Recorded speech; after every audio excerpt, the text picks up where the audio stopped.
என் உயிரோடும் உணர்வோடும் கலந்து வாழுகின்ற அன்பு உறவுகள் அனைவருக்கும் வணக்கம். அப்பா என்ன சொல்றாங்க, நீ தண்ணீரை பூமிக்குள்ள ஆழ்குழாயை நிறுத்தணுங்கிறாங்க. இப்ப 400 அடி 500 அடிக்கு நீங்க பூமிக்கு கீழே போய் நம்ம தண்ணீர் எடுத்துக்கிறோம். அப்ப மற்ற மரங்கள் செடி கொடிகள் அந்த 400 அடி 500 அடிக்கு வேற உள்ள இறக்கி தண்ணீர் எடுக்க முடியுமான்னு பார்க்கணும். அப்ப உனக்கு தண்ணீர் வானத்துல தேடு, மேகத்துல தேடு. அப்ப அங்க மேல இருக்கிற தண்ணீரை கீழே அறுவடை செஞ்சு கொண்டு வா. அதுக்கு ஒரே வழிதான் இருக்கு, மரம் தான் மேகத்தை அறுவடை செய்து பூமிக்கு மழையா கொண்டு வரும். அதான் மரம் மண்ணின் வளம் வரப்பதே மனிதாரம்ங்கிறோம். மரத்துக்கு மாநாடு வர்றான், மரத்தோட பேசிட்டுக்கான்னு சிரிக்கிறீங்க. நான் என்ன செய்யறது உங்களை போய்? மரத்துக்கு ஓட்டா இருக்கானுங்க, மரத்துக்கு ஓட்டு இல்லை, என் உயிர் அதுகிட்ட இருக்கு, அதனால நான் பேசுறேன். உலகத்தில் எல்லா உயிரினமும் நற்காற்றை சுவாசிட்டு நச்சுக்காற்றை வெளியிடும்.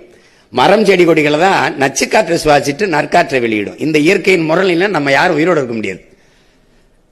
இதையெல்லாம் படிப்பிக்காத ஒரு கல்வின்னு வச்சு காசு கொடுத்து வாங்கிட்டு இருக்கோம். இந்து என்றேன், நான் இஸ்லாமியன் என்றேன். இல்லை இல்லை, நீ என் இனத்தான் என்றான். பள்ளன் என்றேன், நான் பறையன் என்றேன். கள்ளம் இல்லா வெள்ளை சிரிப்புடன் இல்லை தம்பி நீ தமிழன் என்றான். தலைவா என்றேன், தவறு என்றான்.